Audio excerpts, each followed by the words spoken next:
रिहान को मैं क्या जवाब दूँ? मुझे कुछ समझ नहीं आ रहा है। मैं दूसरी शादी नहीं करना चाहती, पर वह है कि मेरे पीछे ही पड़ गया है। मुझसे शादी करना चाहता है। रिहान को मैं क्या जवाब दूँ? मुझे कुछ समझ नहीं आ रहा है। उसने मुझे मुश्किल में डाल दिया है। मैं दूसरी शादी नहीं करना चाहती, पर वह है कि मेरे पीछे ही पड़ गया है। मुझसे शादी करना चाहता है। मैं दोबारा उन दर्दों को सहन नहीं करना चाहती जो मैं पहले सहन कर चुकी हूँ। अब सब ठीक ठाक चल रहा है। मेरी जिंदगी सही दिशा में चल रही है। मैं खुश हूँ और मेरी बेटी भी। रेहान जानता है कि मैं तलाकशुदा हूँ और मेरी एक बच्ची भी है 5 साल की। फिर भी वह मुझसे शादी करना चाहता है और मेरी बेटी को भी अपनाना चाहता है, पर शादी करके मैं दोबारा उन पीड़ा में नहीं पड़ना चाहती जिससे मैं निकल कर आई हूँ। रेहान पूछता है कि आखिर बात क्या है? तुम शादी क्यों नहीं करना चाहती हो? वजह क्या है? मैं क्या बताऊँ? मेरी कुछ समझ नहीं आ रहा था। वजह बताऊँ भी या नहीं? बताऊं भी तो किस तरह? कहाँ से हिम्मत लाऊं? क्या उन दागों के बारे में उसे बता दूं? दाग यह है या दाग जो मिटने का नाम ही नहीं ले रहे हैं। अब तक ये दाग दहक रहे हैं। यहाँ मेरे सीने पर मैं पहली शादी भी नहीं करना चाहती थी। इन्हीं दागों के चलते पर मेरी अम्मी नहीं मानी, मेरे पीछे ही पड़ गई। वो समझती बेटी शादी के बिना एक औरत अधूरी है। शादी के बगैर उसकी जिंदगी जहन्नुम बन जाती है। तू शादी कर ले। तेरे दोनों भाइयों का क्या भरोसा? तुझे कब तक सहारा देंगे? अभी तेरी भाभियों का मिजाज बढ़िया है, आगे चलकर वे भी तुझे बोझ समझना लगेगी। तो पर ये दाग। मैं अम्मी का ध्यान दागों की ओर दिलाते हुए कहती, अम्मी इन दागों का क्या करूं? मैं ये तो मिटाने का नाम ही नहीं लेते, ऊपर से दहकने लगते हैं समय समय पर। फिर भी आप कहती हैं कि मैं शादी कर लूं। क्या ये दाग छिपे रहेंगे? क्या ये दाग मेरे शौहर को दिखाई नहीं दे पड़ेगा? अम्मी चुप्पी साध लेती, फिर रोने लगती। बेटी इनका जिक्र मत किया कर। ये दाग है तो तेरे सीने पर, मगर जलन मुझे भी देती है। तब आप ही बताइए कि इनके रहते मैं कैसे शादी कर लूं? नहीं बेटी, तू शादी जरूर कर। तुझे मेरी कसम, मेरी जिंदगी की यही तमन्ना है। आखिर मैं हार गई। मैंने शादी के लिए हाँ कर दी और मेरी शादी धूमधाम से हो गई आरिफ के साथ। पहली रात को मुझे देखकर आरिफ की खुशी का ठिकाना नहीं रहा। आरिफ मुझसे कस्में वादे करने लगे, जहान भर की खुशियां लाकर मेरे कदमों में रख देने को बेताब हो उठे।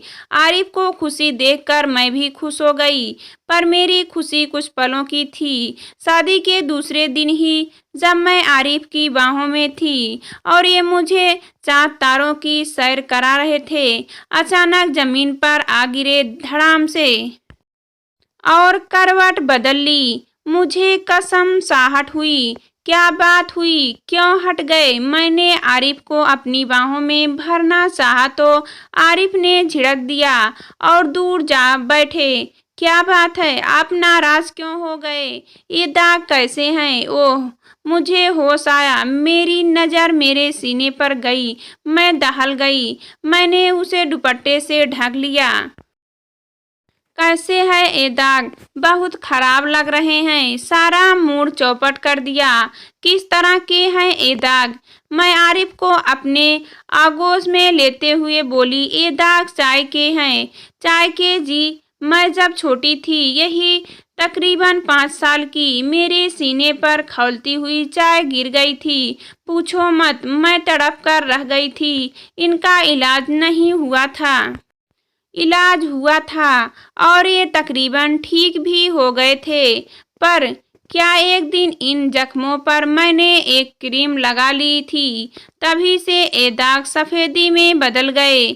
बहुत इलाज करवाया मगर सफ़ेदपन गया ही नहीं।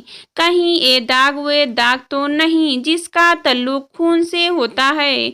ना बाबा, ना वे वाले दाग नहीं है जो आप समझ रहे हैं। ये तो जले के निशान हैं। मैं आरिफ को अपने आगोश में भरकर चूमने लगी। आरिफ भी मुझे प्यार देने लगे। अभी कुछ देर ही हुई थी कि उनका हाथ मेरे सीने पर आ गया। देखकर उनका मूड फिर खराब हो गया। वे दूर हट गए। वे मुझसे दूर रहने लगे। मैं कोशिश करते करते हार गई। वे मेरे करीब नहीं आते। एक ही छत के नीचे हम दोनों अजनबियों की तरह रहने लगे। वे मुझसे नफरत तो नहीं करते थे, पर मोहब्बत भी नहीं। मुझे रुपए पैसे भी देते थे, पर प्यार नहीं। जब भी प्यार देने की कोशिश करती, दूर हट जाते। फिर सुबह मेरे हाथ से चाय भी नहीं लेते। चाय का नाम सुनकर उन्हें मेरे सीने के दाग याद आ जाते। मन उचाट हो जाता। इसी बीच मुझे एहसास हुआ कि मेरे अंदर कोई नन्हा वजूद पनप रहा है। मुझे खुशी हुई, पर आरिफ को नहीं। उन्होंने एक फैसला ले लिया था। वह था मुझे तलाक देने का। उन्होंने मेरी कोख में पनप रहे वजूद को तहस नहस करवाना चाहा। मुझे रजामंद करने में पूरी ताकत झोंक दी, पर मैं नहीं मानी और जीती रही उसी वजूद के सहारे। आखिरकार उस वजूद ने दुनिया में आंखें खोली। मेरा सूनापन कम हो गया। मैं उस वजूद से हंसने बोलने लगी, अपने गम को भूलने की कोशिश करने लगी। धीरे धीरे मेरी बेटी मेरी सहेली बन गई। अभी मेरी बेटी 2 साल की ही हुई थी कि यह हादसा हो गया। मैं अपने मायके में आई हुई थी। मेरे बड़े भाई के लड़के का अकीका यानी मुंडन था। आरिफ भी आए हुए थे। रात को खाना खाने के बाद आरिफ की आदत है पान खाने की। उस रात वे मेरे मोहल्ले की एक पान की दुकान पर पान खाने पहुंचे तो मेरी जिंदगी में मानो कयामत सी आ गई।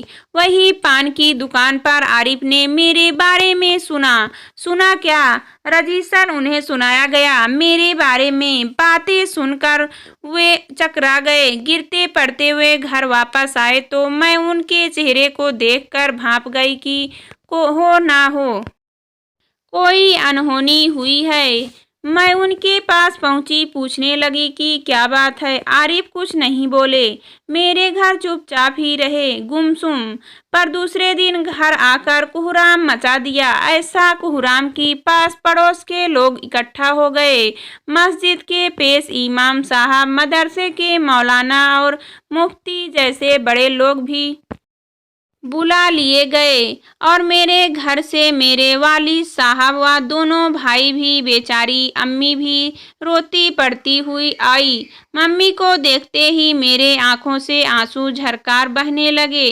अम्मी ने मुझे गले से लगा लिया। समझ गई कि क्या हुआ होगा। बाहर घर के सामने चबूतरे पर पंचायत जमा थी।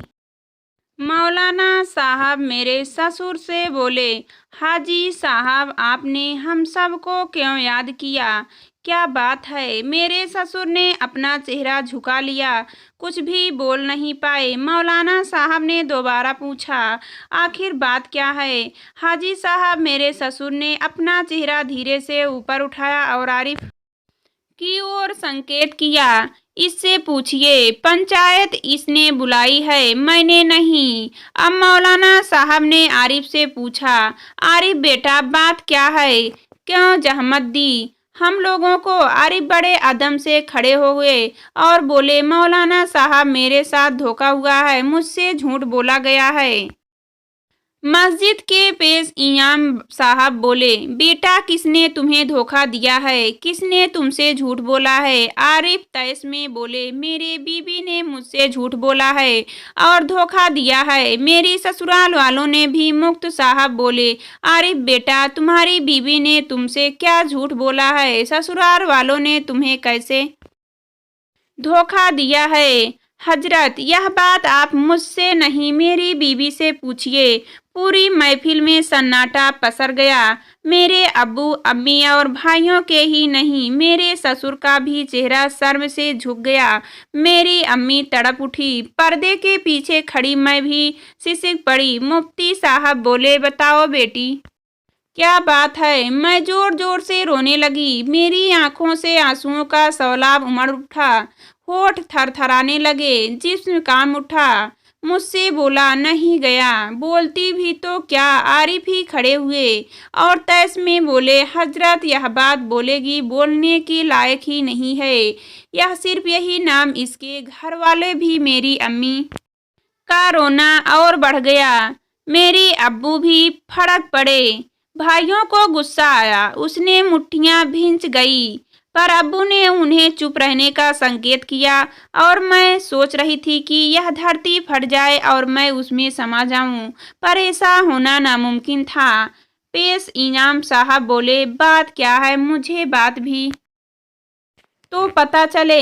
मेरी बीवी के सीने पर दाग है, उजले उजले चर्बी जैसे दिखाई पड़ती है। नजर पड़ते ही मुझे घिन आती है। पंचायत में दोबारा सन्नाटा छा गया।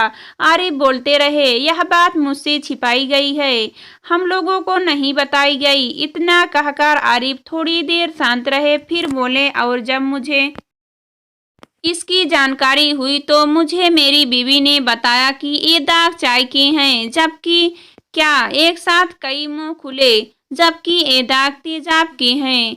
पंचायत में खलबली मच गई। आरिफ ने आगे बताया, कल मैं खैराबाद अपनी ससुराल में था। वहीं एक पान की दुकान पर मैंने दो लड़कों को आपस में बातें करते सुना। मैं नहीं जानता कि वह लोग कौन थे। उनमें से एक ने दूसरे से पूछा था कि यार, उस लड़की का क्या हुआ? दूसरा बोला था कि कौन सी लड़की? पहला लड़का बोला था कि वही हाजी अशरफ साहब की लड़की जिस पर एसिड अटैक हुआ था। दूसरा लड़का बोला था कि अरे, उसकी तो शादी हो गई, 2 ढाई साल हो गए हैं, अच्छा शौहर पाया है। उसने इतना सुनना था कि मेरे होश उड़ गए। आगे उन लोगों ने क्या बातें की मैं नहीं जानता, लेकिन हजरत, मैं इस जानता हूँ कि मैं कहीं ना नहीं रहा। पहले तो किसी तरह एक साथ बसर हो रही थी, मगर अब हम साथ नहीं रह सकते। मुझे इस झूठी औरत ने नजात दिलाई। आरिफ अपनी बात पूरी करके बैठ गए। पंचायत में कानाफूसी होने लगी। थोड़ी देर के बाद मुफ्ती साहब बोले, हाजी साहब, आप कुछ बताएंगे? क्या मामला है? हमें कुछ समझ नहीं आया। एसिड अटैक कब और क्यों? मेरे अब्बू हिम्मत करके खड़े तो हुए, पर थर थर कांपने लगे। उनसे बोला नहीं गया। अम्मी ने भी बोलना चाहा, उनसे भी नहीं बोला गया। बस खड़ी खड़ी रोती रही। आखिर में मैं खड़ी हुई। मेरे घर वाले धोखेबाज हैं या नहीं, मैं यह नहीं कह सकती। हाँ, मैं यह जरूर कह सकती हूँ कि मैं झूठी हूँ। मैंने झूठ बोला है। मुझे साफ साफ बता देना चाहिए था।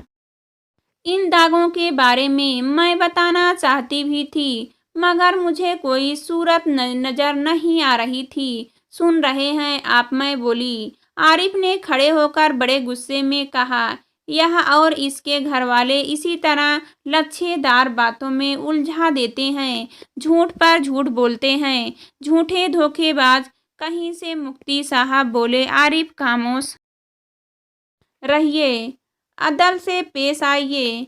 आरिफ सटपटा कर बैठ गए। मुफ्ती साहब ने मुझसे पूछा, बेटी, दाग का राज क्या है, बताएगी आप? मैं फपक पड़ी। ऐसा लगा जैसे दाग दहक उठे। जलन पूरे शरीर में दौड़ गई। मैं बोली, मैं उस वक्त 11वीं जमात में पढ़ती थी। एक हिसाब से दुनिया जहान में अनजान थी। मैं Abdul Kalam Azad girls inter college में रोजाना अपनी चचेरी बहन के साथ पढ़ने जाया करती थी। मेरी चचेरी बहन भी उसी स्कूल में पढ़ाया करती थी। इतना कहकर मैंने थोड़ी सी सांसें भरी और दोबारा कहना शुरू किया, मेरी चचेरी बहन की शादी जिस आदमी से हुई थी वह ठीक नहीं था, जुआरी शराबी था, उनको मारता पीटता भी था।